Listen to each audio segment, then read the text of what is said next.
Many of the Jews who had come to Mary and seen what Jesus had done began to believe in him. But some of them went to the Pharisees and told them what Jesus had done. So the chief priests and the Pharisees convened the Sanhedrin and said, "What are we going to do? This man is performing many signs. If we leave him alone, all will believe in him, and the Romans will come and take away both our land and our nation." But one of them, Caiaphas, who was high priest that year, said to them, "You know nothing, nor do you consider that it is better for you that one man should die instead of the people, so that the whole nation may not perish." He did not say this on his own, but said that but since he was the high priest that year, he was prophesied that Jesus was going to die for the nation, and not only for the nation, but also to gather into one the dispersed children of God. So from that day on, they planned to kill him. So Jesus no longer walked about in public among the Jews, but left for the region near the desert to a town called Ephraim, where he remained with his disciples. Now the Passover of the Jews was near, and many went up from the country to Jerusalem for Passover to purify themselves. They looked for Jesus and said to one another as they were entering the temple area, "What do you think? That he will not come to the feast?" The Gospel of the Lord. On reflection, there's a lot going on here. One, Jesus had just raised Lazarus from the dead, and he had been seen with Lazarus eating meals and all, quite alive.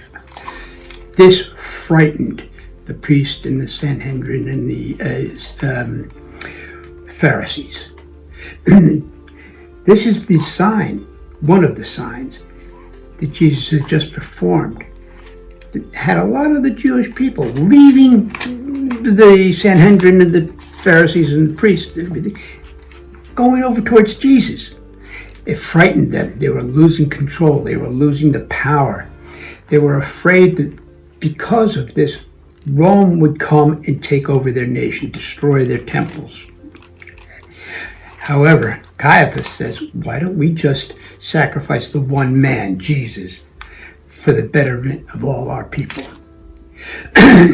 And that's when they decided to plot to kill him from that point forward. Caiaphas, not realizing that what he had just done was fulfill and state the prophecy as to why and how Jesus was going to die in order to fulfill his mission here on earth. Another thing that was stated was the gathering of all the children of God. This also perplexed the Jewish people of the time.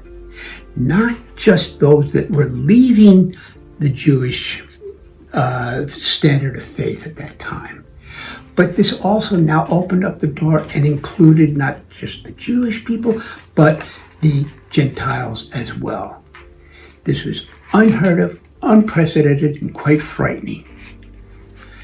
So, this was what was going on at the time. Jesus was obviously concerned for his life, so he left and he went to the village just north of Jerusalem. While the people were going up to the temple for preparation for Passover, they were asking each other, but don't you think he'll return? Yes, Jesus will return.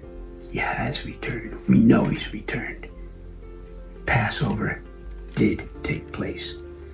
What was the sacrificial lamb at the Passover? Jesus. Thank you very much for listening. Buenos días, hermanos en Cristo. Mi nombre es Jorge Almanza.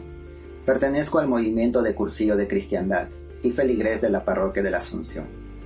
En el Evangelio de hoy día Jesús nos dice, en verdad os digo, si alguno guarda mi palabra, no verá la muerte jamás. El Señor nos está prometiendo una vida que no se acaba, la única vida plena que se desarrolla cuando estamos unidos a Dios. Sabemos que Jesús es la vida eterna y quiere compartirla con nosotros. pero para eso debemos estar unidos a Él, como la vid y los sarmientos. Siendo nosotros los sarmientos, para dar buenos frutos, debemos estar unidos al tronco. Guardar la palabra de Jesús es recibir las palabras que Jesús habla acerca de sí mismo y de su Padre y de la obra de salvación. Podemos escuchar la voz del Señor, quizá a través de las Sagradas Escrituras, a través de lo que nos enseña la Iglesia, en la recepción de los sacramentos, en la oración personal, etc. Y una vez recibida, guardémosla, creamos, atesorémosla y llenémonos plenamente de ella, para que de esa forma nuestra vida sea transformada y nunca veamos la muerte. Que el Señor me los bendiga.